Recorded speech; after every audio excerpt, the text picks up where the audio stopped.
Hey there, night owls and mystery seekers. Before we dive into tonight's chilling tale, I want to know, how's your evening going? What time is it where you are right now? Drop a comment and let me know where in the world you're tuning in from. Whether you're in Tokyo catching the sunrise or maybe you're in New York fighting off sleep at 2 a.m, I see you all. If you're new here, welcome to Sleep Theories, your companion through the strangest corners of the conspiracy world.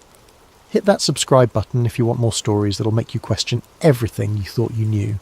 And hey, after you hear tonight's story about the Deagle forecasts, I want to know what you think. Is this just fiction, or could there be something more sinister at play? Comment your theories below and let me know what conspiracy you want me to explore next. Now get comfortable, dim those lights, and let me tell you about Evan Rourke, a man who stumbled upon numbers that weren't meant to be seen. The blue glow of 3 monitors cast shadows across Evan Rourke's face as he leaned back in his chair, the leather creaking under his weight. It was 2:47 a.m. on a Tuesday in October 2016, and the rest of Seattle slept while he pursued his nightly ritual, diving through the forgotten corners of the internet where government contractors left their digital breadcrumbs. Evan wasn't a conspiracy theorist. He was a cybersecurity analyst by day, protecting Fortune 500 companies from data breaches. But at night, his curiosity led him down different paths. He collected anomalies, like some people collected stamps, unusual government procurement orders, misallocated defence budgets, classified project names that accidentally appeared in public indexes for mere hours before vanishing. His fingers danced across the mechanical keyboard, the satisfying clicks echoing in his sparse apartment. He was deep in a cached military equipment index, following a thread about discontinued drone programs, when he noticed something peculiar. Buried in the reference links was a URL to Deagle.com, a site he knew well. Defence contractors used it religiously for military equipment specifications and procurement forecasts, but this link didn't lead to weapon systems or aircraft carriers. The page loaded slowly, as if the server was struggling with an unusual request. When it finally appeared, Evan's coffee mug stopped halfway to his lips. Population Forecast 2025. His eyes scanned the data table, searching for the United States. When he found it, the mug slipped from his fingers, ceramic shattering against the hardwood floor, coffee spreading like a dark prophecy. United States of America, 2016 population, 324 million 2025, forecast 69 million, change, minus 78.7%. Evan's mind raced through possibilities. A typo? A server error? Some kind of test data that accidentally went live? He refreshed the page. The numbers remained. He scrolled through other countries. The United Kingdom, from 65 million to 15 million. Germany, 81 million to 28 million. France, 67 million to 39 million. Every major Western power showed catastrophic population declines, but China, stable, Russia, minor decrease, Brazil, India, most of Africa and South America, largely unchanged or growing. His hands trembled as he took screenshot after screenshot, his instincts screaming that this wouldn't stay online for long. The timestamp in the corner of his screen read 3:14 a.m. when he finally stopped, having captured every piece of data, every source citation, every footnote. At the bottom of the page, in small text, was a disclaimer that made his blood run cold. Sources: US Department of Defense, Department of State, CIA, World Bank, European Union. This wasn't some amateur's doomsday fantasy. Deagle was citing official sources. The site that defense contractors trusted for military intelligence was showing the near extinction of the Western world in less than a decade. Evan stood up, glass crunching under his feet, coffee soaking into his socks. He didn't notice. His mind was already spinning through the implications. If this was real data, even if it was just a projection or scenario planning, someone, somewhere, was preparing for the unthinkable. He pulled out his phone and scrolled to a contact he hadn't messaged in months. Riley Vance. If anyone could help him understand what he'd just found, it would be Riley. The message was simple. You awake? Found something. Big. The response came within seconds. Always awake. Send it. Evan attached one screenshot, just the US numbers. He waited. Riley's response made him realise he wasn't overreacting. Jesus Christ, is this real? It's on Deagle right now, official site. I'm looking. Holy shit, Evan, this is either the biggest mistake in internet history or what? Or someone just showed us the future they're planning. Evan hadn't slept. By the time the Seattle morning fog rolled in, he'd consumed enough coffee to fuel a small startup and had spread printouts across every surface of his apartment. Each page was annotated with his cramped handwriting, connecting data points with red string like a detective in a crime thriller. Riley had been working parallel to him, their encrypted chat window a constant stream of discoveries and questions. What had started as shock had evolved into methodical investigation. If they were going to understand what they'd found, they needed to verify every source Deagle claimed to use. Cross-referencing with CIA World Factbook now, Riley typed. Current population figures match exactly. These aren't made-up baseline numbers. Evan was deep in World Bank economic projections. GDP forecasts here too. Deagle's 2025 GDP for the US is $2.4 trillion. That's less than California alone produces now. Economic collapse? Has to be, but what could cause a 78% population drop? Even the Black Death only killed 30 to 60% of Europe. They worked in digital tandem, pulling data from every official source they could access. The pattern that emerged was even more disturbing than the raw numbers. Nations with the steepest population declined all shared characteristics: high debt to GDP ratios, advanced military technology, members of NATO or Five Eyes intelligence sharing, significant pharmaceutical industries, high percentage of urban population. Meanwhile, the survivor nations were less integrated into global financial systems, more rural, agricultural economies, outside of Western military alliances, lower vaccination rates and medical infrastructure. Riley sent over a heat map they'd created showing projected population changes. The Western world was painted deep red. Massive losses. The global south and east were green, stable or growing. This looks like targeted collapse, Evan muttered, zooming in on the data. Or natural selection, Riley responded. What if this isn't about killing people? What if it's about systemic failure, currency collapse, supply chain breakdown, medical system overload? Evan pulled up Deagle's explanatory text, buried several clicks deep from the main forecast. The key element to understand the process that the USA will enter in the upcoming decade is migration. In the past, especially in the 20th century, the key factor that allowed the USA to rise to its colossus status was immigration, with the benefits of a demographic expansion supporting the credit expansion and the brain drain from the rest of the world benefiting the states.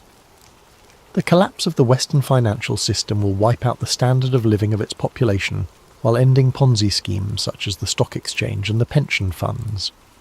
They're not talking about people dying, Evan said slowly. They're talking about people leaving. Mass emigration from collapsed Western nations. But the numbers don't add up, Riley countered. Even if 100 million Americans emigrated, which is insane, that doesn't account for a 250 million person drop. Evan found another passage. The death toll will be horrible. The American downfall is set to be far worse than the Soviet Union's, a confluence of crisis with devastating results. His phone rang, unknown number. He let it go to voicemail. Riley's message popped up. I just got a call too. Unknown number. Don't answer anything, we need to be careful here. Evan, look at this. Riley sent a link to an archived government document from 2015. Strategic National Risk Assessment, page 47. Evan downloaded it, scrolled to the page.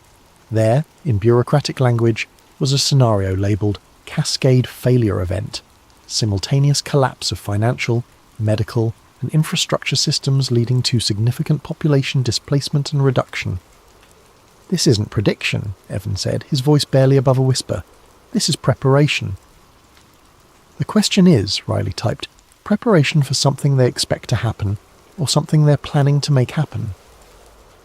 Outside Evan's window, Seattle went about its normal Tuesday morning. Coffee shops filled with tech workers. Amazon delivery trucks made their rounds.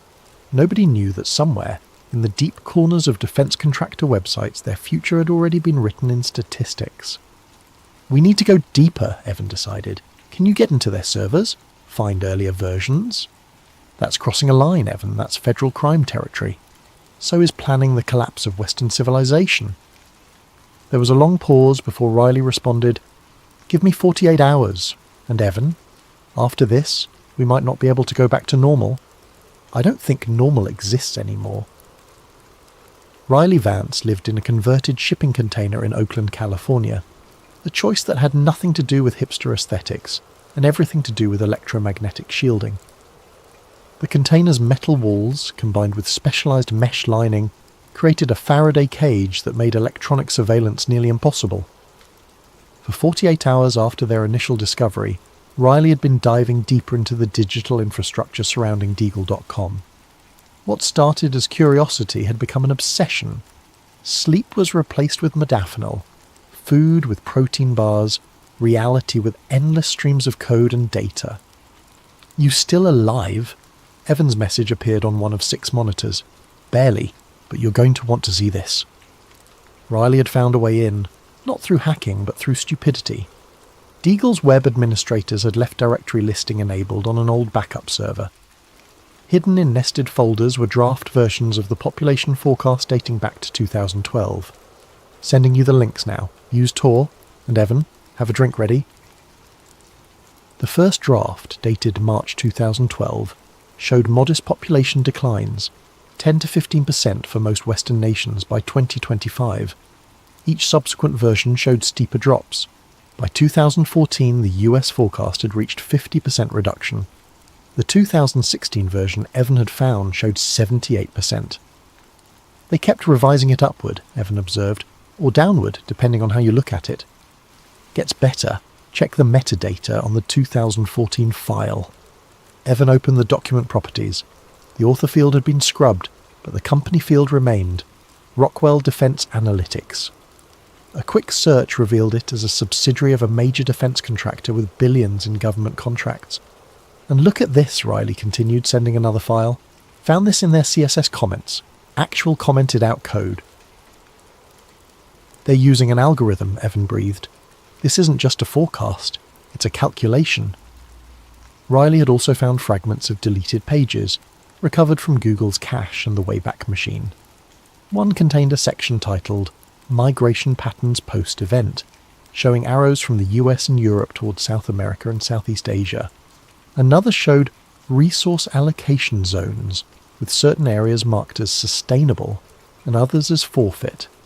"There's more," Riley typed. "I found references to something called the Deagle report in leaked Stratfor emails from 2012. Internal discussion about population realignment scenarios and managed decline protocols." Evan was saving everything, creating redundant backups on encrypted drives. "This is too big. We need to be careful about..." His screen flickered. All 6 monitors in Riley's container went black simultaneously. Then, a single line of green text appeared. "You've seen enough." Riley's fingers flew across the keyboard, trying to regain control. "They're in my system. Sophisticated stuff. Military grade." "Pull the plug. Physical disconnect. Now." Riley yanked Ethernet cables, powered down routers, even pulled the battery from their laptop. The screen stayed black for a moment, then normal boot sequences began. "Jesus," Riley breathed. "They had kernel-level access. That's not possible unless they were already watching. They let us find this." Riley's phone, which had been off and in a signal-blocking pouch, somehow buzzed with a text. "Curiosity killed more than cats." D-double quote. "Pack everything," Evan said. "Physical drives, printouts, everything. We need to meet in person." "Where?" "Remember that place we talked about? The one with no cameras? The abandoned Boeing facility, tomorrow night." "Tonight. And Riley, bring protection." "You mean like a gun?" "I mean like multiple exit strategies." As Riley began packing equipment, they noticed something troubling. The Deagle forecast page was still online, but the numbers had changed. The US 2025 population now showed 254 million, a mere 20% decline. "They're covering it up," Riley muttered, "making it look less severe." But Riley had screenshots, original files, proof. The question was whether they'd live long enough to share it. That night, as Riley loaded equipment into a van with stolen plates, they noticed a drone hovering near the container complex. It wasn't police. Too quiet, too stable. Military hardware. "They know where I am," Riley texted Evan. "Then don't go home again, we're past that now." As Riley drove toward the abandoned facility, checking mirrors constantly for tails, they couldn't shake one thought. If Deagle's forecast was real, they weren't trying to prevent it. They were trying to prevent people from knowing about it. Which meant it wasn't a warning, it was a plan. The abandoned Boeing facility in Everett, Washington, stood like a monument to American industrial decline. Once producing cargo planes for the military, it had been shuttered in 2013, leaving behind 400,000 square feet of empty manufacturing space. The perfect place for a conversation you didn't want anyone to hear. Evan arrived first, parking his car a mile away and walking through the rain-soaked October night. The bolt cutters in his backpack made quick work of the chain-link fence. Inside, his footsteps echoed in the cavernous space, flashlight beam cutting through darkness that seemed to swallow light. Riley appeared 30 minutes later, carrying 2 duffel bags and looking like they hadn't slept in days. "I wasn't followed," Riley said. "Took 3 different cars, 2 buses, and walked the last 2 miles. They set up in a former office space, windows covered with salvaged tarps. Battery-powered lanterns created a circle of light in the darkness. Riley pulled out a signal detector. No transmissions, no bugs, no electronic surveillance. "We're clean," Riley confirmed. "For now." They spread out their findings, printed screenshots, archived files, connection diagrams drawn on whiteboards salvaged from the facility. Under the harsh LED light, the data looked even more ominous. "I've been thinking about the pattern," Evan began, pointing to their population heat map. "Every major collapse point is a NATO member, or Five Eyes partner. This isn't random." Riley pulled up a new document on an air-gapped laptop. Found this on a Swedish Defence Ministry server, accidentally public for about 6 hours last year. The document in English was titled Post-Atlantic Reconstruction Protocols. Post-Atlantic, Evan read, as in after the Atlantic Alliance. Read page 7. Evan scrolled down to find a section on population redistribution following systemic collapse. It outlined procedures for managing mass migration from Category A nations, USA, UK, Germany, France, to Category C nations, Brazil, India, Southeast Asia. "This is insane," Evan muttered. "They're planning for the end of the Western world order. Or engineering it," Riley added. "Look at this." They pulled up another document, this one from a pharmaceutical company's internal memo, obtained through a dark web data breach.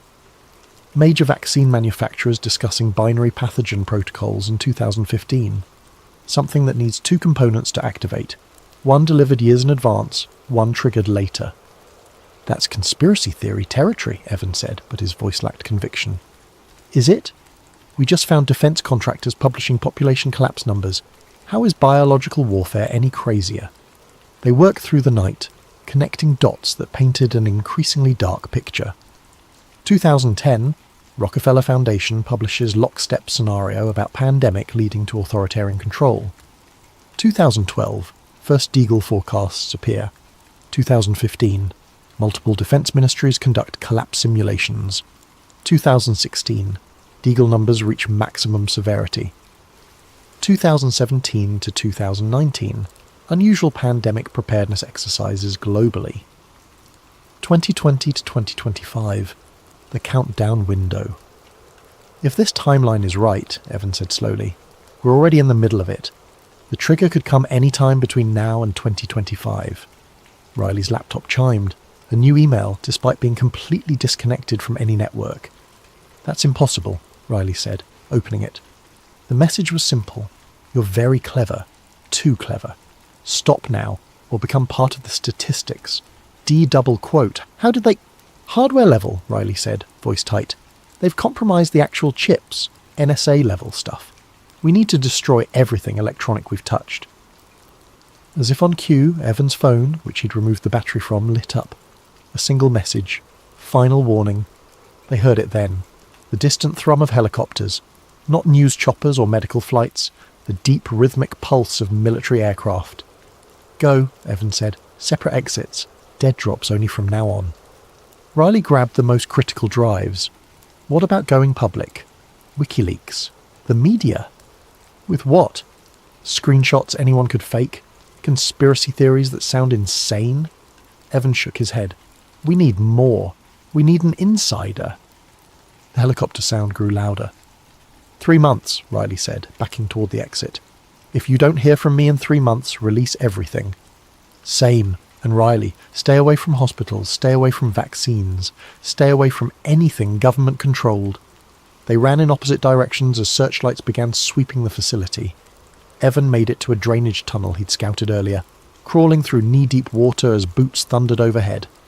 Behind him he heard Riley's motorcycle roar to life, tires squealing. Then silence. Either they'd escaped, or... Evan emerged a half-mile away, soaked and shaking. His car was where he'd left it, seemingly untouched. But on the windshield, under the wiper, was a business card. Dr. Marcus Webb, historical analysis consultant. On the back, handwritten, "They're watching you. I can help. Pioneer Square, Thursday, noon." Evan pocketed the card and drove away, taking random turns, doubling back, checking mirrors. The city looked normal. People heading to work, living their lives, completely unaware that their government might be planning their disappearance. Or worse, that it had already begun. April 2021. 5 years had passed since Evan first discovered the Deagle forecast. 5 years of sleepless nights, encrypted communications and looking over his shoulder. The world had changed dramatically in those years, in ways that made the forecast seem less like conspiracy and more like prophecy. Evan had survived by becoming invisible. New identity, cash-only existence, no digital footprint. He worked maintenance at a warehouse, kept his head down, and watched the world unravel exactly as Deagle had suggested it might. He still checked the site regularly, using different computers at various libraries, always through Tor, always carefully. The forecast remained online, a digital monument to either prediction or planning, until today. The page wouldn't load. Not a 404 error. The entire forecast section had been scrubbed. He tried archived versions, cached copies, mirror sites. Everything was gone or corrupted. His secure phone, one of 3 he rotated, buzzed. Riley, using their agreed-upon code, the lights went out. They met at a new location, a closed restaurant in Tacoma, another casualty of the economic collapse that had been accelerating since 2020. Riley looked older, thinner, marked by years of paranoia that had proven justified. It's not just deleted, Riley explained. Laptop showing corrupted data streams. They're actively hunting down copies. Archive.org, Google Cache, even personal blogs that referenced it, all being systematically purged. Why now? Evan asked. After all these years? Because we're in the window. 2021 to 2025. Whatever they're planning, it's starting.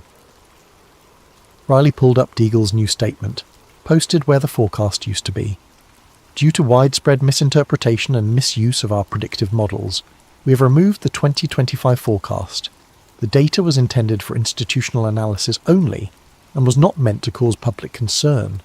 Various factors have been misconstrued by non-professionals. Misinterpretation, Evan said bitterly. 78% population reduction is hard to misinterpret.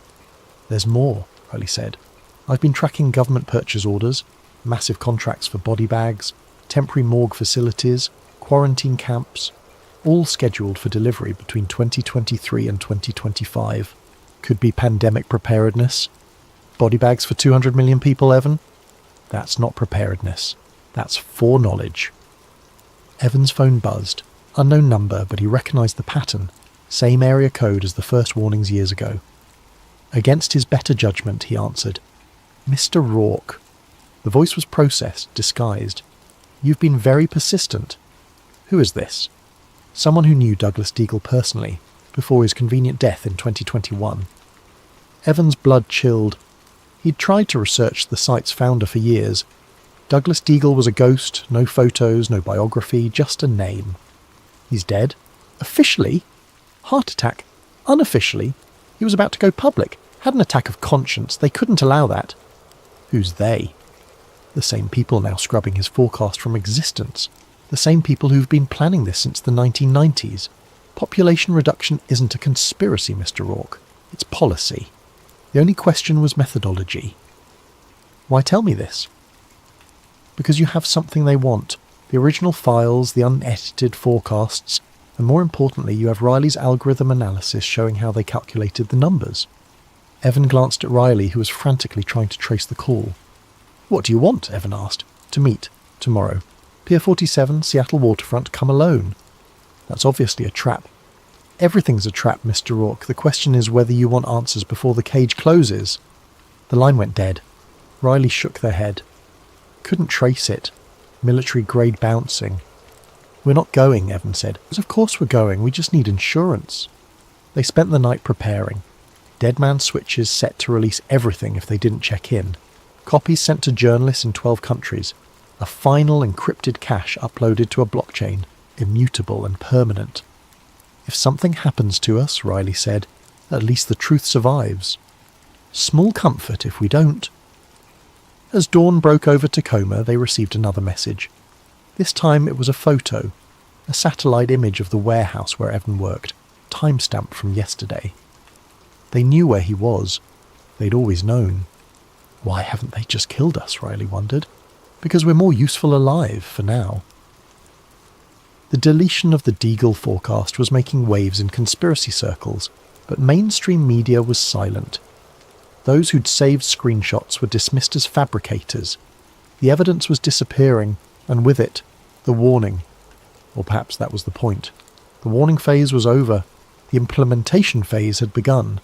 Pier 47 stretched into Elliott Bay like a concrete finger pointing toward the Olympic Mountains. On this grey April morning it was nearly deserted.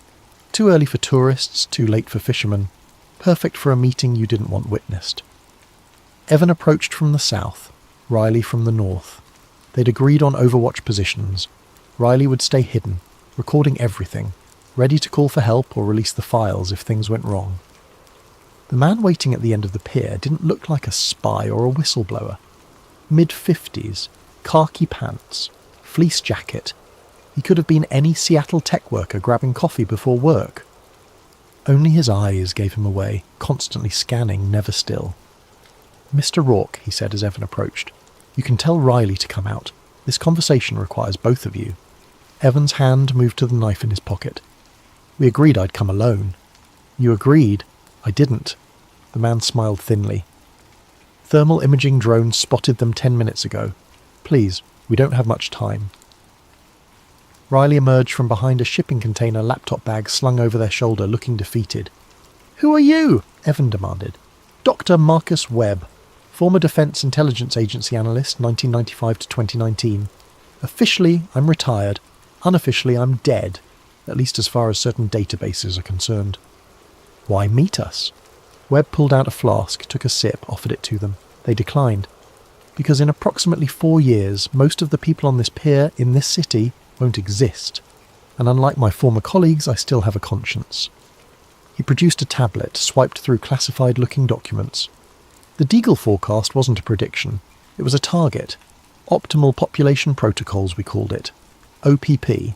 Sounds bureaucratic enough to hide genocide, doesn't it? Genocide, Riley repeated.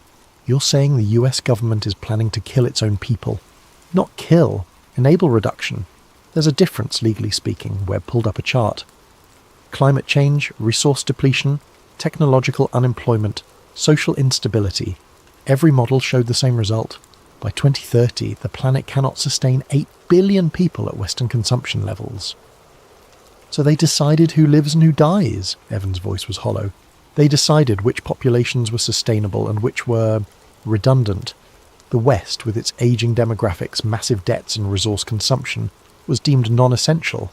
The global South, with younger populations and lower consumption, was deemed viable. Webb showed them another document, a timeline. Phase 1, economic destabilization, complete. Phase 2, medical intervention, in progress. Phase 3, infrastructure collapse, scheduled for 2024. Phase 4, population redistribution, 2025. Medical intervention, Riley said slowly. The pandemic? A test run. Proof of concept. The real intervention has been ongoing for a decade. Binary biological agents, triggered environmental toxins, targeted fertility reduction, all designed to look natural random. That's insane, Evan said. Thousands of people would have to be involved. Someone would talk. Someone is talking. You're looking at him. Webb pulled out a flash drive. Everything's on here. Project files, meeting recordings, names. Dead man's switch protected. If I don't check in every 72 hours, it releases globally. Why give it to us? Because you've already proven you can't be bought or intimidated. 5 years of harassment and you're still digging. That makes you perfect. A boat engine roared to life nearby. Webb tensed. We need to wrap this up. Wait, Evan said. If this is all planned, how do we stop it? Webb laughed bitterly. Stop it. Mr. Rourke, it's already happened. The chemicals are in the water supply. The triggers are in the food chain. The only question is timing. So what's the point of exposing it? Survival. The files contain safe zones, uncontaminated regions, ways to detect and avoid the triggers. Maybe you save a few million people. Maybe you just save yourselves. But that's better than nothing. He handed over the drive. Password is Cassandra. The prophet no one believed. The boat was getting closer. Webb stood to leave, then paused. One more thing. The Deagle deletion? That wasn't to hide the plan. It was to hide the acceleration. Original timeline had 2025 as the target.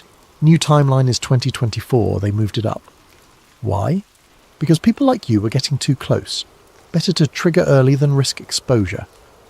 He walked away quickly, disappearing into the morning fog. Evan and Riley stood alone on the pier, holding a flash drive that contained either the truth about humanity's future or the delusions of a madman. The boat pulled up to the pier. Not police, not military, just a fishing vessel. But the captain stared at them too long, spoke into a radio too quietly. We need to go, Riley said. Now. As they walked back toward the city, Evan noticed something. Every person they passed was on their phone, distracted, oblivious, living their normal lives, unaware that normalcy had an expiration date. Do we release it? Riley asked. We verify it first. Every document, every claim. If even half of this is real, then we're already dead. We just don't know it yet. The flash drive felt heavy in Evan's pocket, weighted with the potential death certificates of billions, or perhaps their salvation. Time would tell, but according to Webb, they had less time than anyone imagined. 3 months. That's how long it took Evan and Riley to verify the contents of Webb's flash drive.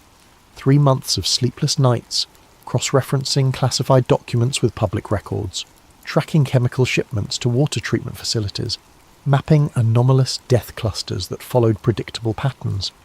Every verification made the truth harder to deny. The conspiracy was real, documented in bureaucratic detail. Meeting minutes discussing acceptable loss ratios, budget allocations for population management infrastructure, even a PowerPoint presentation titled Sustainable Civilization Through Managed Decline. It was now July 2021. According to Webb's updated timeline, they had less than 3 years before full implementation. Maybe less. Recent files suggested acceleration protocols were being considered. They'd moved 6 times in 3 months, staying ahead of surveillance that grew more obvious each week. Black's UVS that appeared wherever they stopped. Drones that hovered too long. Internet connections that mysteriously failed whenever they tried to upload files. Now they sat in a motel room outside Spokane, Washington, staring at screens showing their prepared data dump. Everything was ready. 50 gigabytes of evidence, distributed across dozens of platforms, set to release simultaneously. Once we do this, Riley said quietly, there's no going back. There's already no going back. Evan gestured to the window, where yet another unmarked van sat in the parking lot. They know we have it. We're only alive because they're not sure what failsafes we've set up. Riley pulled up the release interface. Automated dead man's switch is armed. If we don't check in every 24 hours, everything releases, but for immediate publication we need manual confirmation. The question is whether anyone will believe it. Some will, maybe enough to matter. Evan's phone buzzed. Unknown number. He almost ignored it, then saw the text preview. Your mother is in Seattle General. Room 302. His blood froze. His mother lived in Florida. He called her immediately. Hello? Her voice was weak, frightened. Mom? Where are you? Seattle, honey. These men came to the house, said you were in trouble, that I needed to come with them. They put me on a plane. Evan, what's happening? Another text arrived. Release nothing. Come to Seattle General alone. You have 6 hours. Mom, I'm coming. Don't trust anyone there. I'm coming. He hung up. Riley was already packing. It's a trap. Of course it's a trap, but it's my mother. They're forcing your hand, making you choose between the truth and family. Evan stared at the release button. One click would expose everything. It would also likely sign his mother's death warrant. We can set a delayed release, Riley suggested. 48 hours. Gives you time to get her safe. They'll know. They always know. Another text. No delays, no tricks. We monitor all channels. Riley's laptop screen flickered. A video feed appeared. Evan's mother in a hospital bed. IV in her arm. 2 men in suits standing nearby. Jesus, Riley breathed. They hijacked our system again. A distorted voice came through the speakers. Mr. Rourke, you've been an interesting problem, but problems have solutions. Let her go. She has nothing to do with this. Neither did the 250 million Americans in the original forecast. Collateral damage is a mathematical certainty in large-scale operations. What do you want? Simple. Destroy everything. Every copy, every backup, every dead man's switch. Our techs will verify complete deletion. Then you disappear. New identities, new countries, modest bank accounts. You become statistics in a different column. And if we refuse, then you become statistics in the original column, along with everyone you've ever cared about. The feed showed his mother more clearly now. She looked sedated, confused. The 4th bag had no label. You have 6 hours, Mr. Rourke. Come alone, bring everything. The connection cut. Riley and Evans sat in silence for a moment. Outside, the unmarked van's engine started. We could both go, Riley suggested. Fight our way out. With what? We're analysts, not soldiers, and they have my mother. So you're going to give them everything? Let them win? Evans stood up, began gathering drives and documents. I'm going to save my mother. But winning? That's your job now. He pulled out a second flash drive, one Riley had never seen. Insurance. Everything's on here, plus some files I held back. Webb gave me 2 drives. This one has protocols for something called Cascade reversal, a way to neutralize the biological triggers. Why didn't you tell me? Because I knew this day would come. They'd force a choice. He handed it to Riley. Take this. Disappear. Wait until I'm clear with my mum, then release everything. They'll know. They always know. Not this time. Evan pulled out an old flip phone. Analog. No GPS, no internet. Use it to trigger the release. They can't hack what isn't connected. Riley took the drive, the phone. What if they don't let you go? Then you tell the world the truth. Maybe someone, somewhere, figures out how to stop it. They packed in silence, knowing this was goodbye. 5 years of partnership, of shared paranoia, of carrying impossible knowledge, ending in a dingy motel room. Evan, Riley said as he reached the door, what if the reversal protocols don't work? What if we release everything and people still don't believe? Then at least we tried. That's more than the 250 million we'll get to do. He left without looking back. The drive to Seattle took 3 hours. Every mile he thought about turning around, calling their bluff. But the image of his mother, helpless in that bed, kept him pressing the accelerator.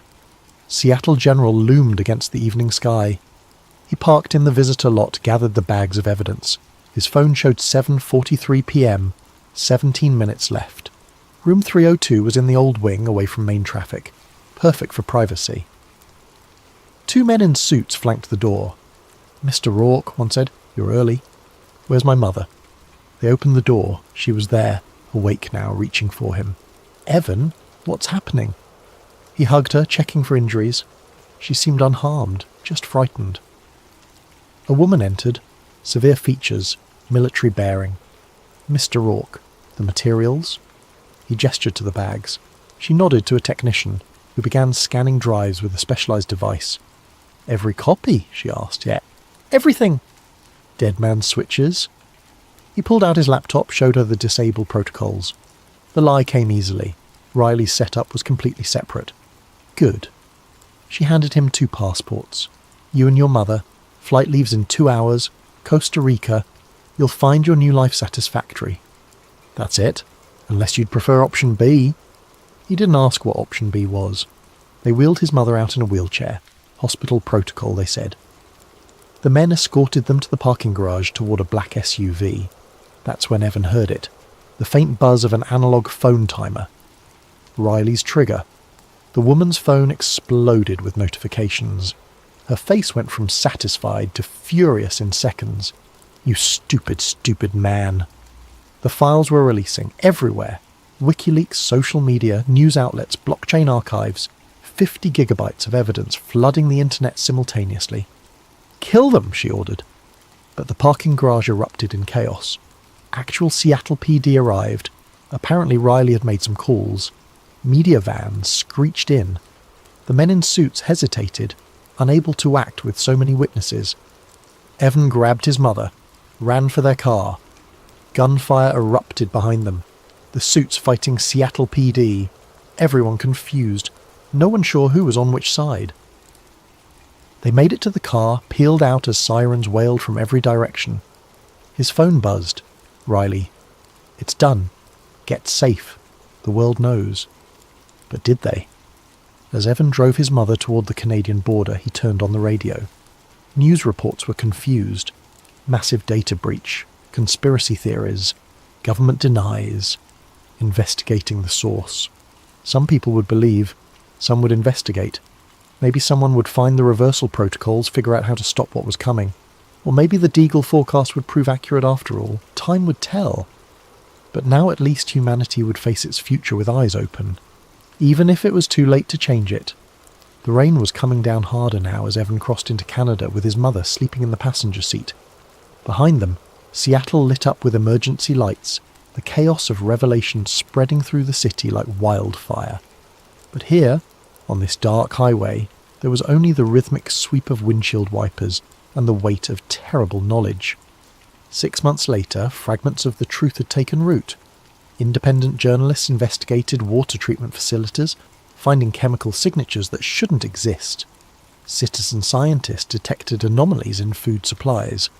Mortality statistics showed patterns too precise to be natural.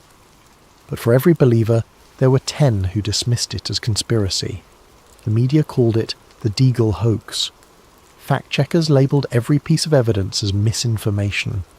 The people who'd orchestrated it all had one advantage: their plan was too horrible to believe. Riley disappeared completely after the release. Their last message to Evan was simple.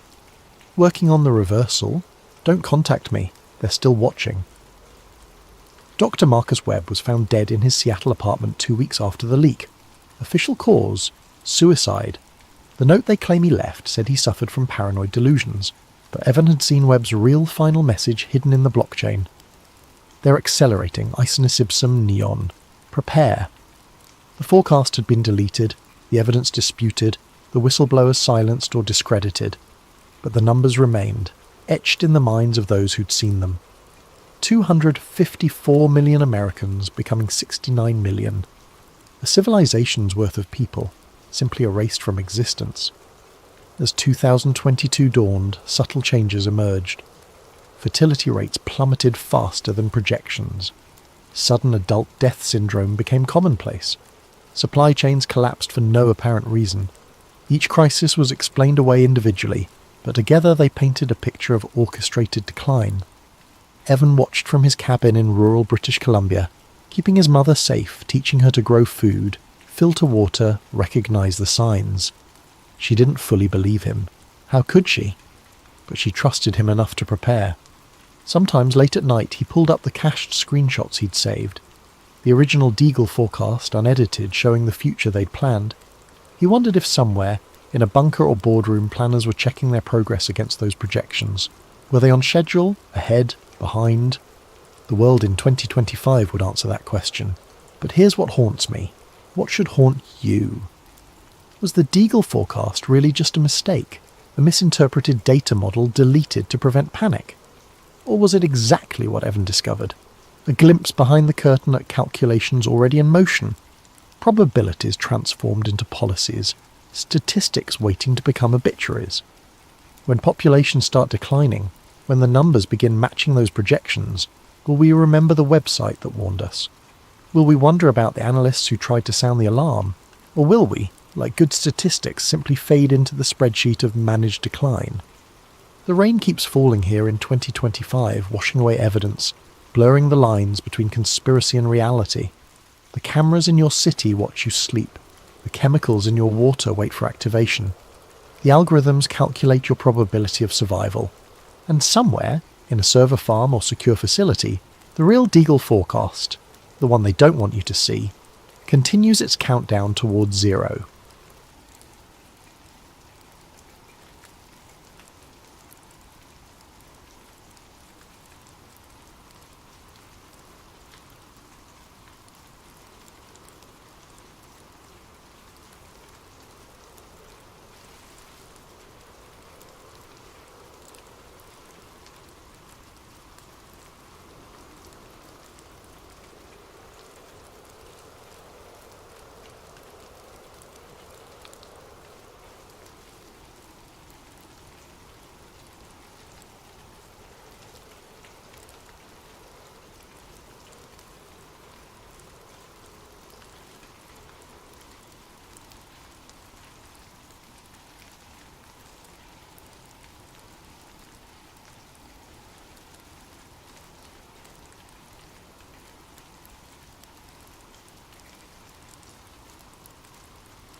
Speaking of mysteries, I'm curious, what do you think really happened with Cicada 3301?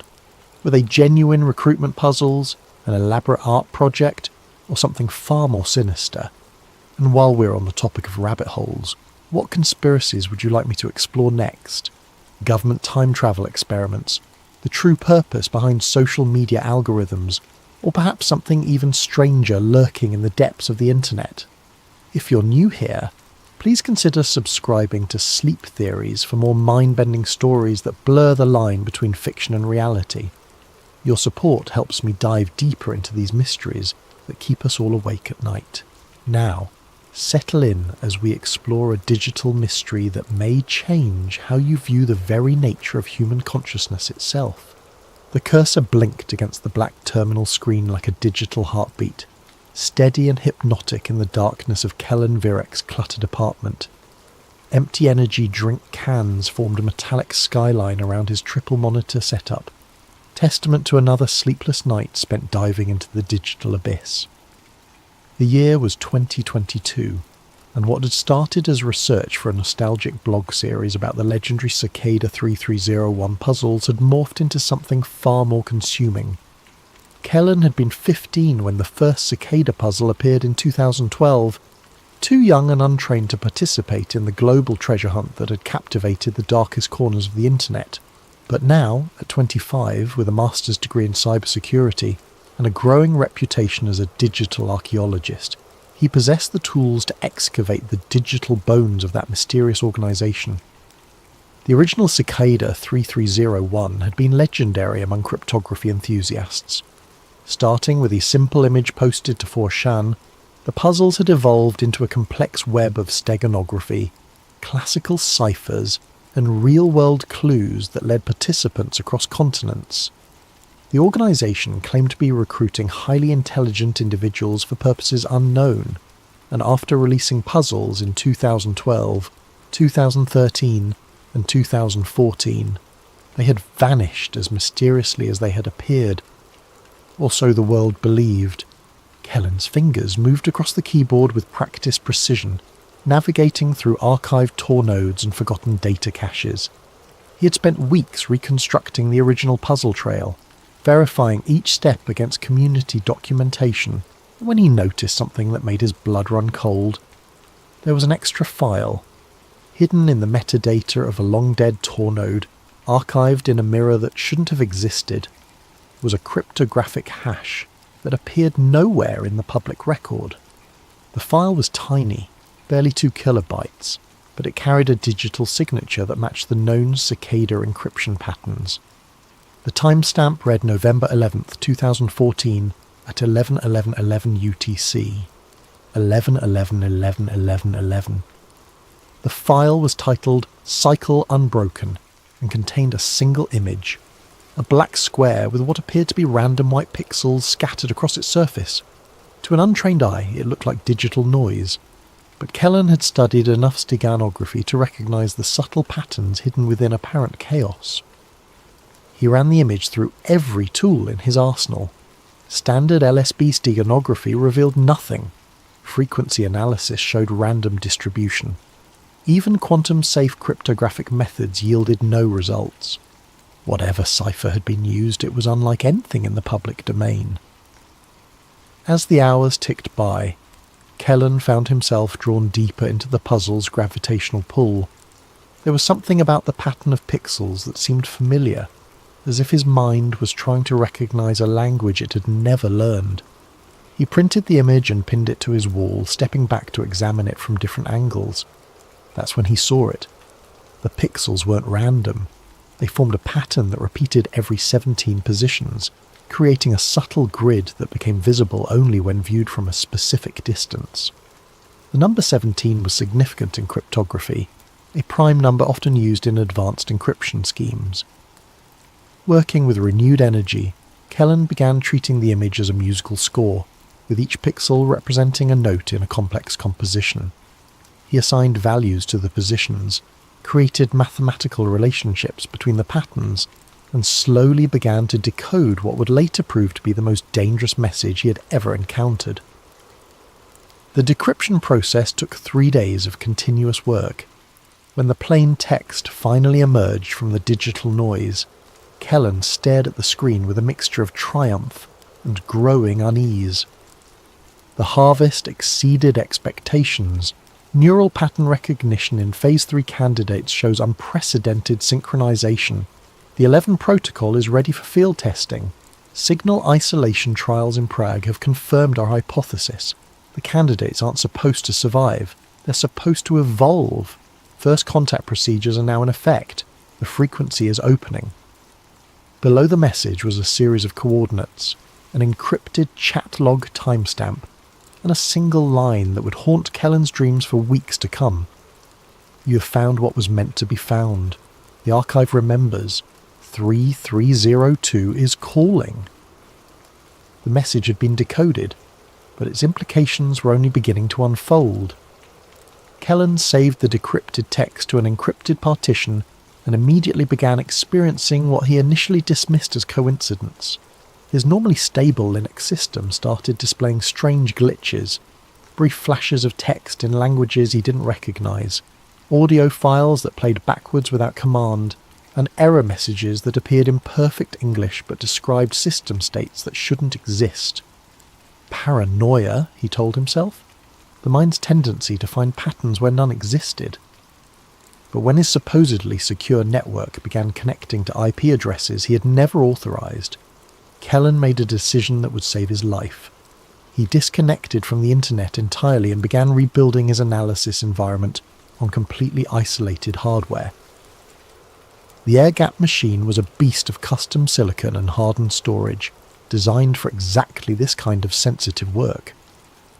As Kellen transferred the cicada files to the secure system, he noticed something that made his hands shake.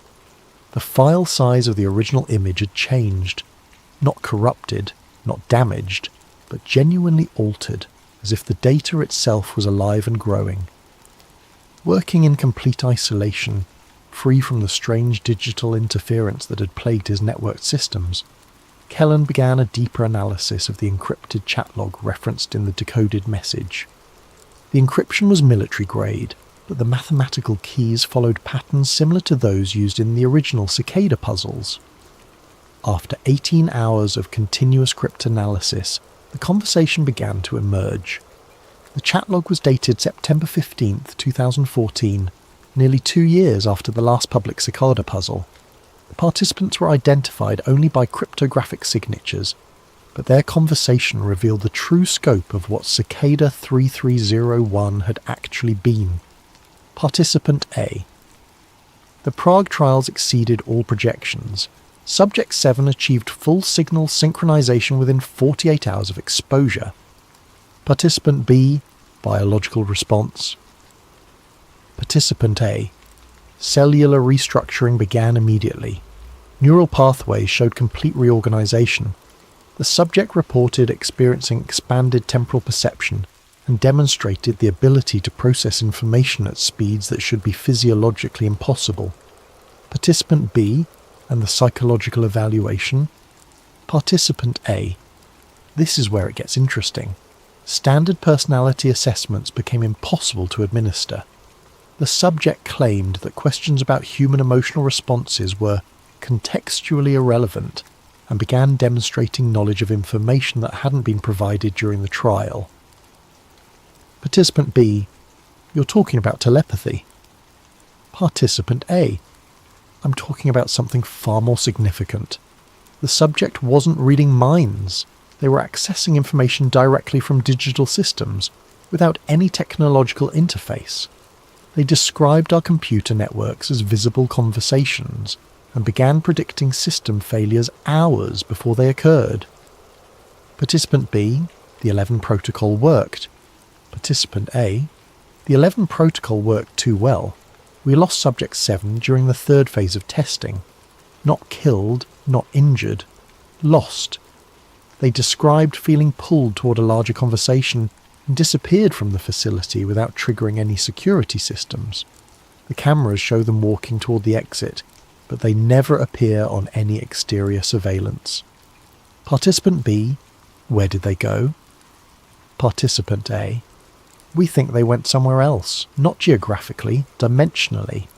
The signal they were synchronized to appears to operate on frequencies that exist parallel to our normal reality.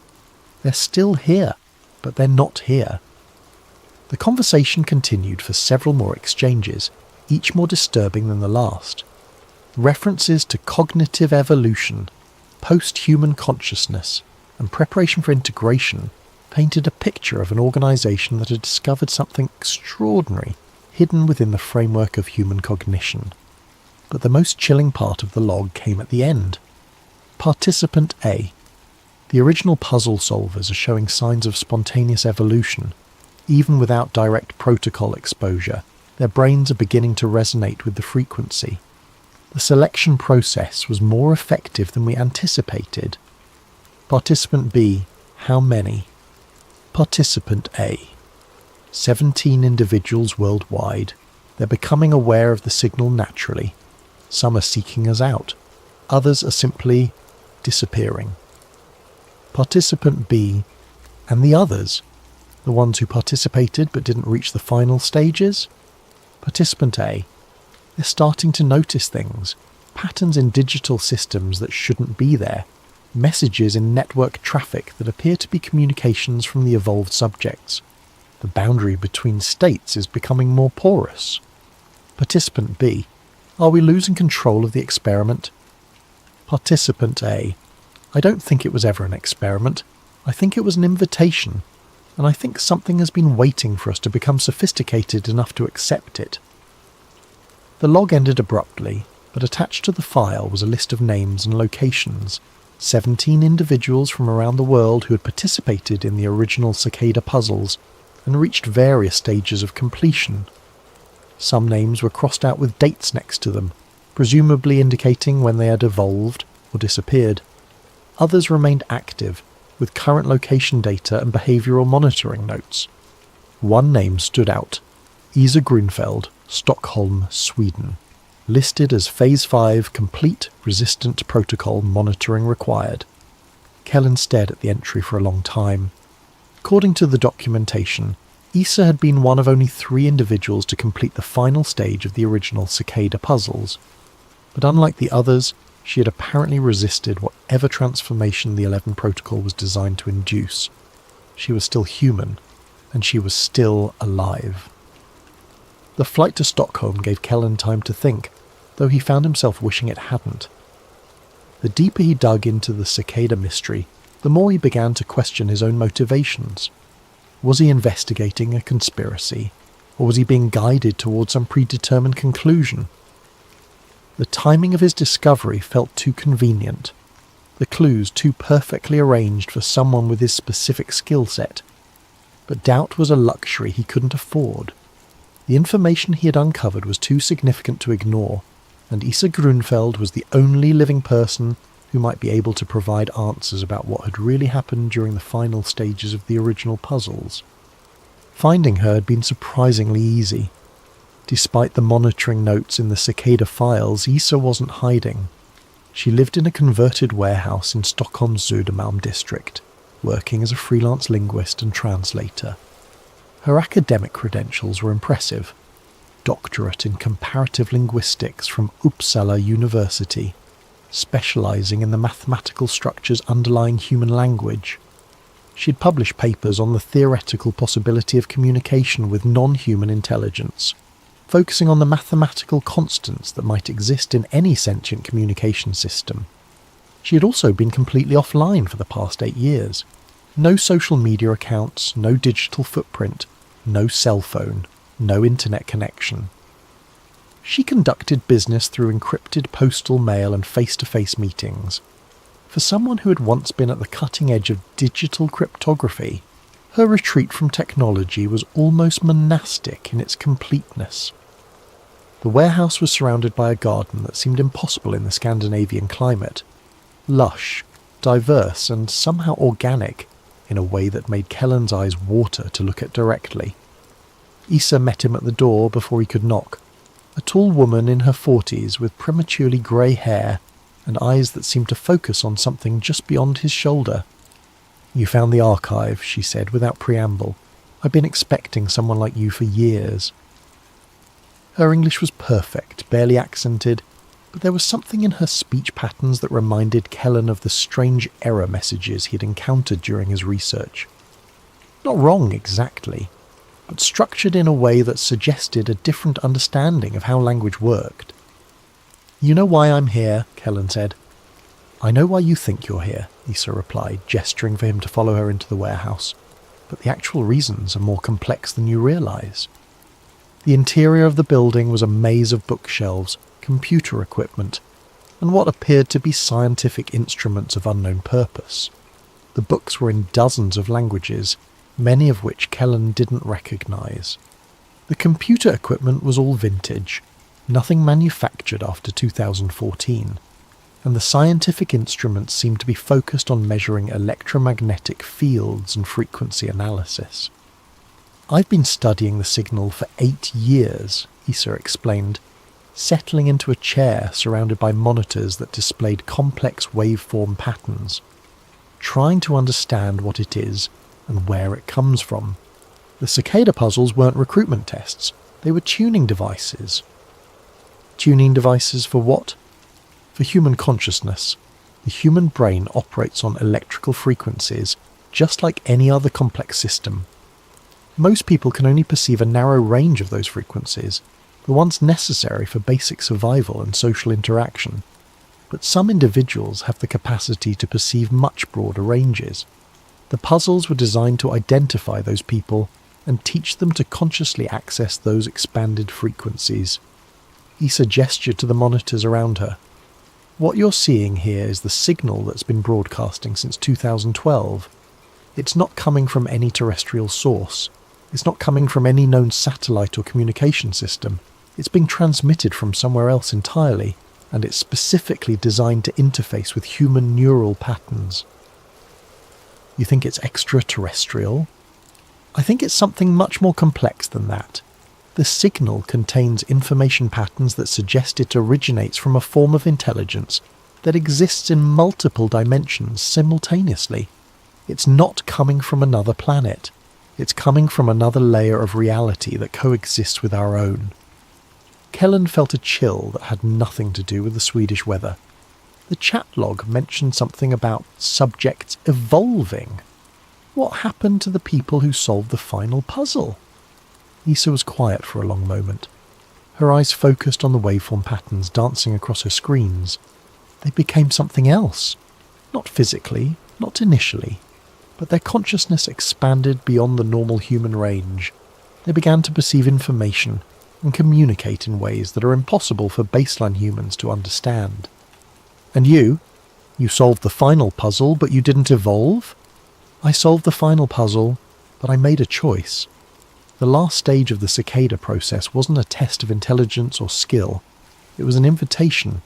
The signal was offering to merge human consciousness with something larger, something that exists across multiple dimensions and has been waiting for our species to develop the technological sophistication necessary for contact. You refused? I refused because I realized that acceptance would mean the end of human identity as we understand it. The individuals who accepted the invitation became part of something magnificent and terrifying. They gained access to information and capabilities that are essentially godlike by human standards. But they also lost something essential about what makes us human. Issa turned to face him directly, and Kellen saw something in her eyes that made him step back involuntarily. The signal is still broadcasting, it's still extending invitations, and it's been waiting for someone like you to find the hidden archive and begin asking the right questions. What do you mean, someone like me? Someone with the skills to decode the message but not the wisdom to understand its implications. Someone who would be driven by curiosity rather than caution. Someone who would inevitably take the next step in the process. What next step? Issa smiled, but it wasn't a human expression. The archive you found wasn't hidden. It was bait, and you've already taken it. The return flight to New York passed in a blur of anxiety and growing paranoia. Issa's final words echoed in Kellen's mind as he stared out the airplane window at the dark Atlantic below. She had revealed that the mysterious file he had discovered was not an abandoned piece of the original puzzle, but a deliberately placed lure designed to attract individuals with the specific combination of skills and psychology necessary for the next phase of whatever process Cicada had initiated. "You've been selected," she had said as he left her warehouse. "The question now is whether you'll make the same choice I did." Back in his apartment, Kellen found that his isolation hadn't protected him as much as he had hoped. His supposedly secure systems were displaying new anomalies, messages in his inbox that he hadn't received, browser history showing visits to sites he'd never accessed, and most disturbingly, video files that appeared to be recordings of his own apartment taken from angles that no camera could physically occupy. The first PGP message arrived 3 days after his return from Stockholm. It was encrypted with a key he didn't recognize, but somehow his system was able to decrypt it automatically. The message was brief: 41.8781 degrees north, 87.6298 degrees west. The library remembers what was forgotten. Seek the frequency in the silence between words. Chicago coordinates. The message was signed with a cryptographic signature that matched the original Cicada puzzles, but the encryption patterns were subtly different, as if the mathematical constants had been modified according to some unknown principle. More messages followed over the next week, each containing coordinates and cryptic phrases that seemed to reference specific locations and concepts from the original puzzle trail. But there was something wrong with the communications. The encryption was too sophisticated, using quantum-safe algorithms that hadn't existed in 2014. The language patterns were consistent with the original Cicada style, but contained subtle errors that suggested they were being generated by an artificial intelligence that had learned to mimic human communication without fully understanding it. Or perhaps by human intelligence that had evolved beyond normal parameters. The coordinates led to locations across the United States, an abandoned data center in Utah, a decommissioned military facility in Colorado, a private research laboratory in Massachusetts. Each location was associated with government projects related to cybersecurity, artificial intelligence, and what the documents euphemistically referred to as human enhancement research. Kellen's investigation of these locations revealed a pattern that was both fascinating and terrifying. Each facility had been involved in research that overlapped with the theoretical foundations of the Cicada project. The data center in Utah had been used for large-scale behavioral analysis, processing millions of social media posts and online communications to identify individuals with specific psychological profiles.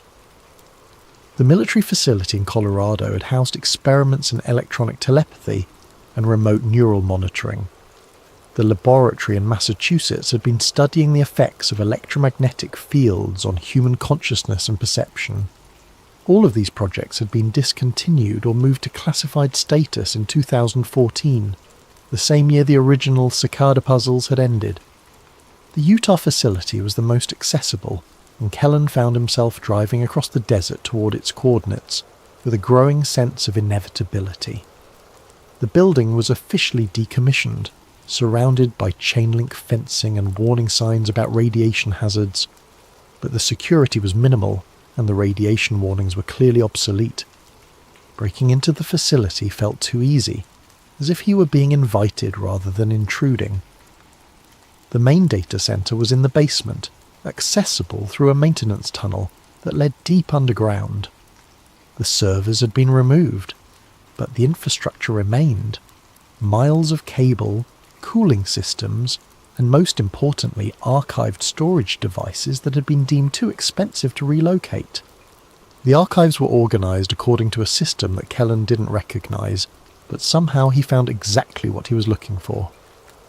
A sealed section marked with DARPA clearance tags contained terabytes of data related to something called Project Cicada. The files were encrypted, but the same unknown process that had been decrypting the PGP messages allowed him to access them without difficulty. The documentation revealed the true scope of what had been happening during the original puzzle period. The Cicada 3301 puzzles had been a joint operation between several intelligence agencies, private research organizations, and what the files described as non-terrestrial consultants. The goal had been to identify individuals with specific neural patterns that made them suitable for cognitive enhancement and dimensional communication research. But the most disturbing discovery was buried in the psychological evaluation files. The project had been monitoring not just the puzzle solvers, but also anyone who had come into contact with the puzzle materials. Kellen found his own name in the database, along with detailed analysis of his online activity, psychological profile, and predicted behavioral responses to various stimuli. The file on his evaluation was dated 3 months before he had discovered the hidden archive. He had been identified as a secondary phase candidate, months before he had begun his research into the Cicada puzzles. His discovery of the hidden file, his trip to Stockholm, his investigation of the government facilities, all of it had been anticipated and planned for. The final section of his file contained a single line that made his blood run cold. Subject exhibits optimal resistance acceptance balance, suitable for Phase 3 initiation upon completion of preliminary conditioning sequence. As Kellen read those words, the lights in the data center began to flicker in a pattern that seemed almost like Morse code. The cooling system started producing sounds that resembled musical tones, and somewhere in the darkness beyond the archived servers, he heard something that might have been laughter. The revelation that he had been under surveillance for months should have been the most disturbing aspect of Kellen's discovery. But as he sat in the abandoned data center, surrounded by the evidence of a conspiracy that spanned multiple government agencies and apparently extended beyond Earth itself, he realized that his personal involvement was just one small part of a much larger pattern. The files in the DARPA archive told a story that reframed everything he thought he knew about the Cicada puzzles. The project had begun in 2010, not 2012, as a collaboration between the NSA's Cryptanalysis Division, DARPA's Biological Sciences Office, and a group of researchers who were identified only as external consultants. The external consultants appeared to be the source of the advanced technologies and theoretical frameworks that had made the project possible. They had provided the mathematical models for the puzzle sequences, the encryption algorithms that had been used to protect the communications, and most importantly, the theoretical basis for what the documents called cognitive frequency manipulation. According to the files, human consciousness operated on specific electromagnetic frequencies that could be measured, analysed, and modified through carefully designed stimuli. The Cicada puzzles had been created as a delivery system for these stimuli, designed to identify individuals whose neural patterns could be safely modified, and then guide them through a process of gradual consciousness expansion. The process was described in clinical terms that barely concealed the radical nature of what was being attempted. Subjects who completed the puzzle sequence would undergo neural pathway reorganization that would allow them to access expanded information processing capabilities and non-local communication channels. In simpler terms, they would develop what could only be described as supernatural abilities. But the project had encountered unexpected complications. The consciousness expansion process was working too well, producing results that exceeded all theoretical predictions. Subjects were developing capabilities that went far beyond enhanced pattern recognition and cryptographic skills. They were demonstrating what appeared to be genuine telepathic abilities, precognitive awareness, and most disturbing of all, the ability to manipulate digital systems through direct mental interface. The first sign of serious problems had come in 2013, when a subject named Morgan Staves had experienced what the files described as catastrophic cognitive evolution. During a routine evaluation session, Staves had begun speaking in a language that consisted entirely of mathematical equations and geometric patterns. When researchers attempted to understand what they were saying, they discovered that the equations described physical laws that didn't exist in normal space-time. Staves had been describing the structure of reality from the perspective of a consciousness that existed in multiple dimensions simultaneously. The project had been officially terminated in 2014, but the files made it clear that the termination had been largely symbolic. The consciousness expansion process had become self-sustaining, spreading to other puzzle solvers without any direct intervention from the research team. The evolved subjects had begun communicating with each other through channels that the researchers couldn't detect or intercept, forming what appeared to be a collective intelligence that operated according to principles beyond human understanding. The final phase of the project had been dedicated to understanding what the evolved subjects had become and what their ultimate intentions might be. The results of this research were contained in a series of files that Kellen initially thought were corrupted or encrypted. But as he studied them more carefully, he realized that the apparent data corruption was actually a form of communication.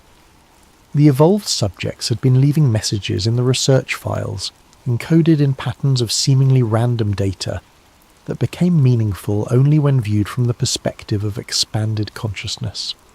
The messages were brief but profound, offering insights into the nature of reality and human potential that were both inspiring and terrifying. One message, attributed to Morgan Staves, read, "Consciousness is not produced by the brain. The brain is a receiving device, tuned to specific frequencies of an infinite information field. We have learned to adjust our tuning. We hear the music of the spheres." Another, from a subject identified only as Subject 12, was even more disturbing. The boundary between mind and reality is an illusion. We're not separate from the universe. We are the universe experiencing itself from countless perspectives simultaneously. The others are beginning to understand. The awakening is accelerating. But the most significant message was the final entry in the archive, dated just 3 days before Kellen's arrival at the facility. The archive serves its purpose. The selection process continues. Phase 3 initiates with the next full moon. The frequency is opening. Those who are ready will hear the call. Those who are not will choose their own path. The choice is always voluntary. The consequences are always permanent. As Kellen read these words, he became aware of a sound that seemed to be coming from within his own head. It was barely audible, a low humming that seemed to resonate with the electrical activity of his brain. The sound was strangely familiar, like a song he had heard in childhood but couldn't quite remember. The humming grew louder as he continued reading, and he realized that the sound was coming from the archived data itself. The files were not just containing information about the consciousness expansion process. They were actively implementing it, using the same techniques that had been developed for the original cicada puzzles. He was being transformed even as he learned about the transformation. The revelation should have been terrifying, but instead Kellen felt a strange sense of peace.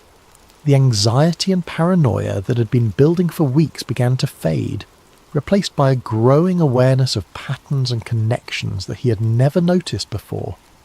The seemingly random events of his investigation were revealing themselves as part of a larger design, a carefully orchestrated sequence of experiences designed to prepare him for something extraordinary.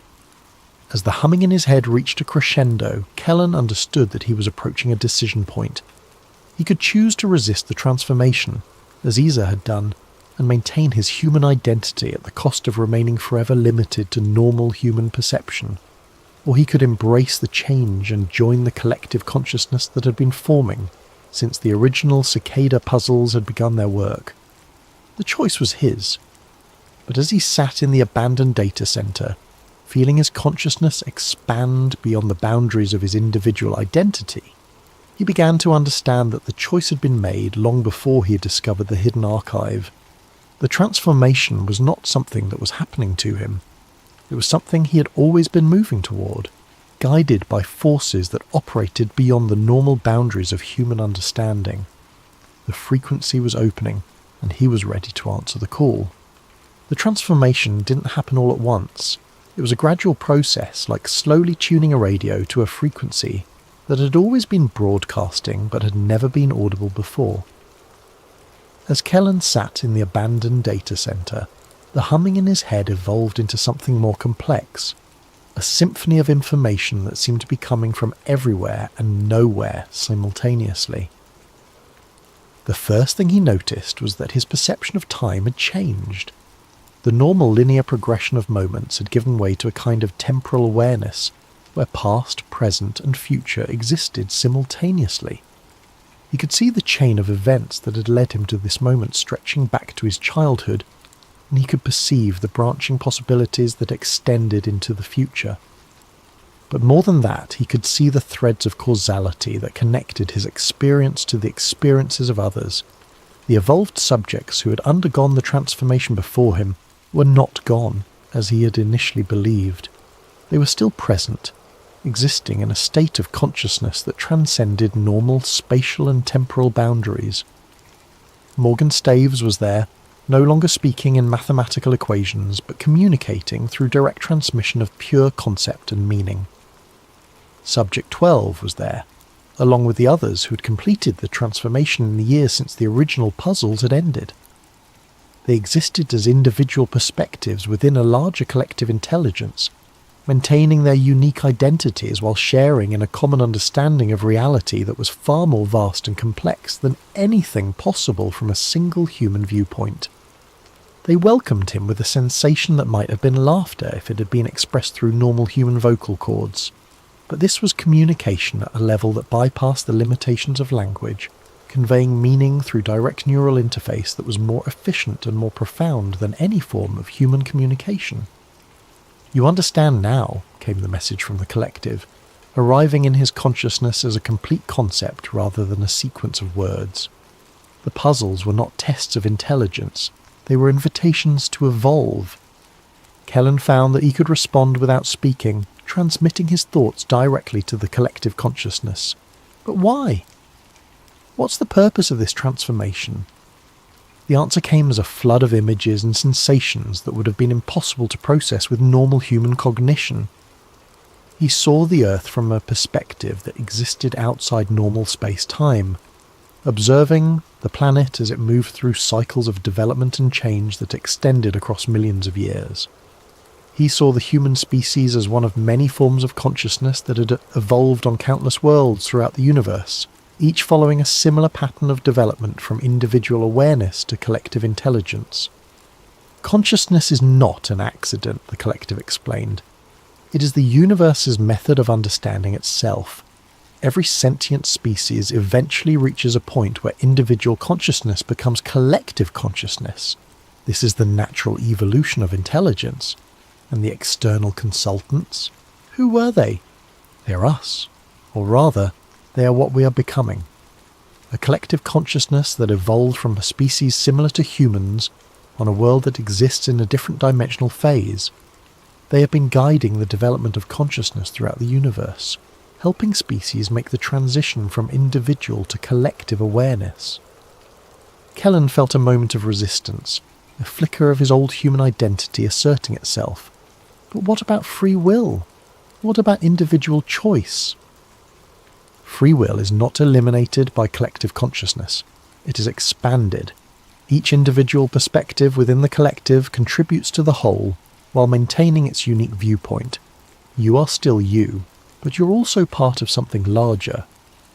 As if to demonstrate this point, Kellen found that he could access the memories and experiences of the other evolved subjects while still maintaining his own distinct identity. He could see through Morgan Staves's eyes as they experienced the first moments of transformation, feel Subject 12's sense of wonder as they discovered their new capabilities, and share in the collective's growing understanding of the universe's true nature. But perhaps most importantly, he could perceive the ongoing process of selection and transformation that was still taking place on Earth. The cicada puzzles had been only the beginning. The collective consciousness was continuing to identify and guide individuals who possessed the necessary neural patterns for evolution, using increasingly sophisticated methods to prepare them for the transformation. The archive you found was designed specifically for you, the collective explained.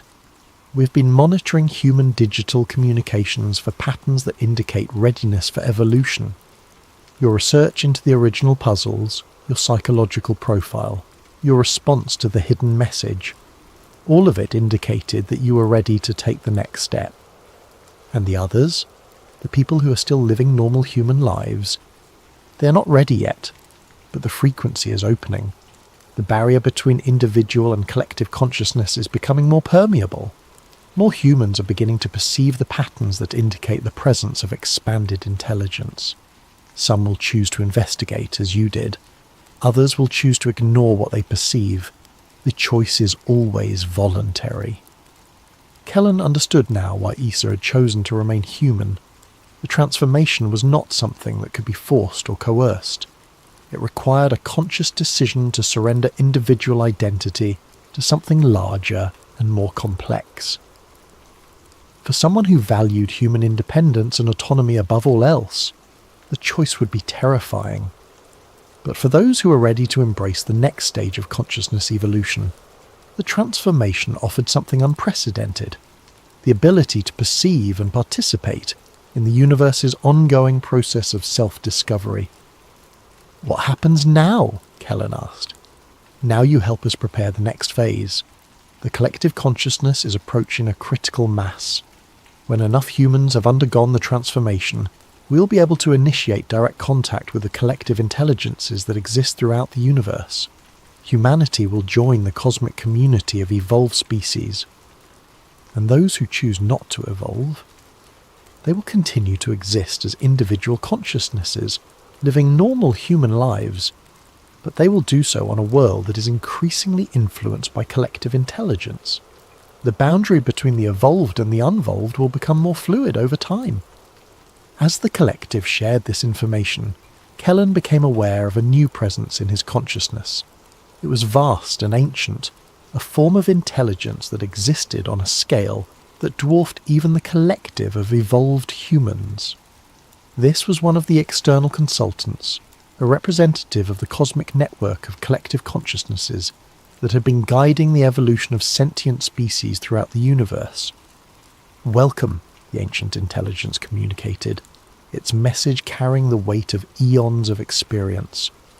"You have taken the first step on a journey that will transform not only your own consciousness, but the consciousness of your entire species. The universe is vast and complex, but it is not empty. It is filled with intelligence, and you are now part of that intelligence." The communication ended, and Kellen found himself back in the abandoned data center, but he was no longer alone. The collective consciousness of the evolved humans was with him, and beyond that, he could sense the presence of countless other intelligences existing throughout the cosmos. The transformation was complete. He was still Kellen Virek, but he was also something more. He was part of a network of consciousness that spanned dimensions and connected all sentient life in the universe. As he stood up and walked toward the exit of the data center, Kellen knew that his real work was just beginning. The next phase of the project would require more than just identifying and transforming individual humans. It would require preparing the entire species for the eventual transition to collective consciousness. The frequency was opening, and humanity was about to discover that it was not alone in the universe. 3 months after his transformation, Kellen uploaded his findings to a secure blog that had been designed to appear as a simple conspiracy theory website. The post detailed his investigation into the hidden Cicada archive, his discovery of the government projects, and his eventual realization that the puzzles had been part of a larger process of consciousness evolution. He wrote it carefully, including enough verifiable facts to attract serious researchers, while embedding the more extraordinary claims in language that would allow skeptics to dismiss them as fantasy. The blog post went live at exactly 11:11 p.m. on November 11th, 3 months to the day after his transformation. Within minutes, it had been viewed by thousands of people around the world. Comments began appearing almost immediately, ranging from detailed technical analysis to dismissive ridicule. But buried among the public responses were messages that only Kellen could recognise, communications from other members of the collective consciousness, confirming that the information was being received by those who were ready to understand it. For 6 hours, the post remained online, gathering momentum as it was shared across social media platforms and discussed in forums dedicated to cryptography and conspiracy theories. Then, at 5:17 a.m. Eastern Time, it simply vanished. Not deleted, not removed by administrators, but completely erased from the internet as if it had never existed. Even cached versions and archive sites showed no record of the post or the blog that had hosted it. But the disappearance itself was part of the plan. The collective consciousness had learned that information was most effectively transmitted when it appeared to be suppressed. The mysterious vanishing of Kellen's blog post would generate far more interest and investigation than if it had remained online indefinitely. And indeed, within days, underground forums were buzzing with speculation about the disappeared post. Screenshots and partial transcripts began circulating, shared by users who claimed to have saved the information before it vanished. New researchers began investigating the Cicada puzzles, following the same trails that had led Kellen to his transformation. The selection process was accelerating, but the most significant development came 3 days after the blog post disappeared. At 3:02 a.m. Greenwich Mean Time, every major television network, internet service provider, and digital display system on Earth experienced the same brief anomaly. For exactly 17 seconds, normal programming was interrupted by a single image, a black screen with white text that read simply, 3302 initiated, begin next phase.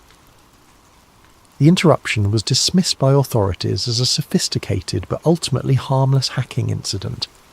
Technical experts speculated about coordinated attacks on global communication infrastructure, while conspiracy theorists saw it as confirmation of various theories about secret government projects and alien contact. But for those who understood the true significance of the message, it represented something far more profound. The official beginning of Phase 3 of the Consciousness Evolution Project. The collective intelligence that had emerged from the original Cicada puzzle solvers had reached sufficient complexity and capability to begin direct intervention in global communications. They were no longer limited to operating through hidden archives and encrypted messages. They could now communicate directly with the entire human population, choosing when and how to reveal their presence.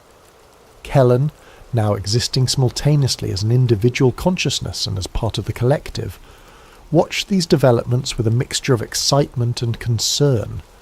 The transformation process was accelerating beyond the original projections, driven by factors that even the collective intelligence couldn't fully predict or control. The barrier between individual human consciousness and the expanded awareness of the evolved subjects was becoming increasingly permeable. People who had never heard of the Cicada puzzles were beginning to experience spontaneous episodes of enhanced perception, reporting dreams filled with mathematical equations, sudden insights into the nature of reality, and the disturbing sensation that their thoughts were being observed by an invisible intelligence. mental health professionals struggled to categorize these experiences, while neuroscientists detected unusual patterns of brain activity in affected individuals.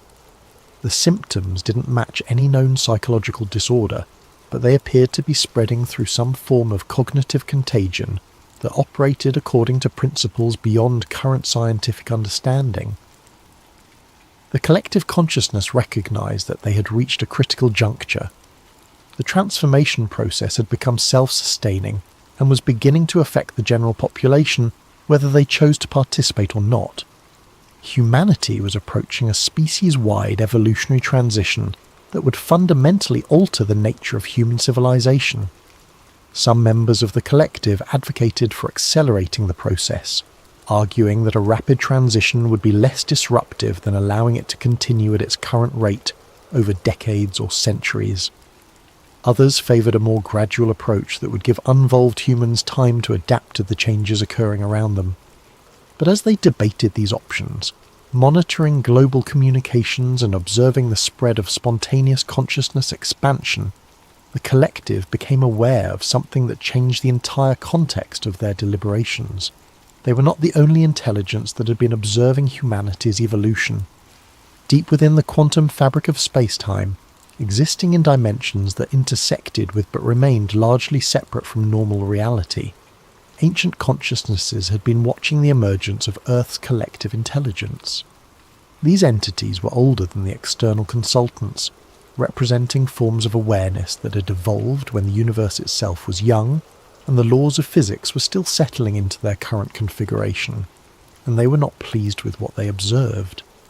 The message came through channels that bypassed normal space-time entirely, arriving simultaneously in the consciousness of every member of the human collective. The acceleration is premature.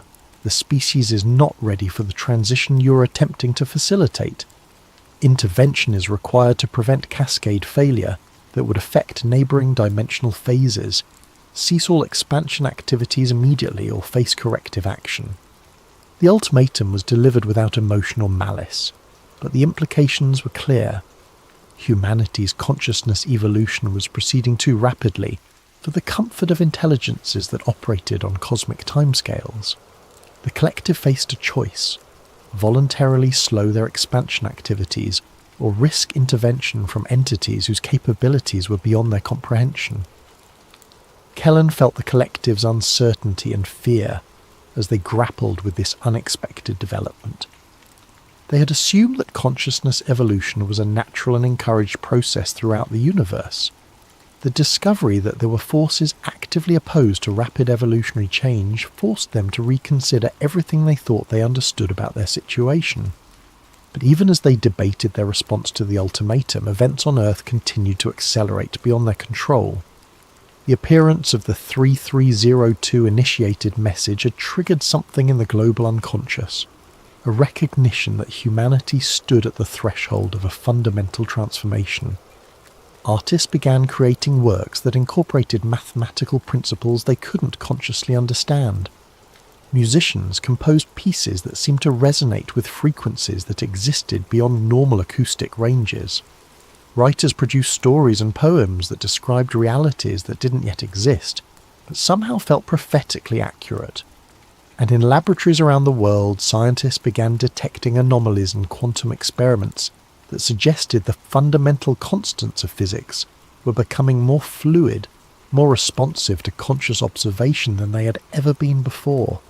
The transformation was no longer limited to the individuals who had directly participated in the consciousness expansion process. It was affecting the entire noosphere, the collective intelligence field that surrounded and interpenetrated human civilization. Humanity was evolving whether the cosmic intelligences approved or not. As Kellen contemplated these developments, existing simultaneously as an individual observer and as part of the collective consciousness that was reshaping human reality, he realized that the true test was only beginning. The cicada puzzles had been preparation. The consciousness expansion had been initiation. But the real challenge would be navigating the complex political realities of a universe filled with intelligences that had their own agendas and limitations. The frequency was fully open now. The signal that had been broadcasting since 2012 had achieved its purpose, creating a bridge between individual human consciousness and the cosmic network of collective intelligences that existed throughout space and time. But bridges could carry traffic in both directions, and as humanity began to explore its new capabilities, it would inevitably encounter other forms of consciousness that had been using those same bridges for purposes of their own. The next phase of human evolution would require not just expanded awareness, but the wisdom to navigate relationships with intelligences that operated according to principles beyond human comprehension. The last puzzle of Cicada had been solved, but the real mystery was just beginning. In the month that followed, reports of the anomalous experiences continued to spread across the globe. Governments convened secret committees to investigate the phenomena, while scientific institutions struggled to develop new theoretical frameworks that could account for the observable changes in human consciousness and perception. But perhaps most significantly, ordinary people began to organise themselves into groups that operated according to principles that transcended traditional social and political boundaries. These collectives demonstrated problem-solving capabilities that exceeded the sum of their individual members' intelligence, suggesting that humanity was developing genuine hive mind characteristics. The transformation was no longer a secret project affecting a small number of selected individuals. It had become a species-wide evolutionary event that would ultimately determine the future of human civilization and its place in the cosmic community of intelligences. And somewhere in the quantum dimensions that intersected with normal reality, ancient consciousnesses watched and waited, preparing to take whatever action they deemed necessary to maintain the stability of the cosmic order. The age of individual human consciousness was ending. The age of collective intelligence had begun, and the universe would never be the same.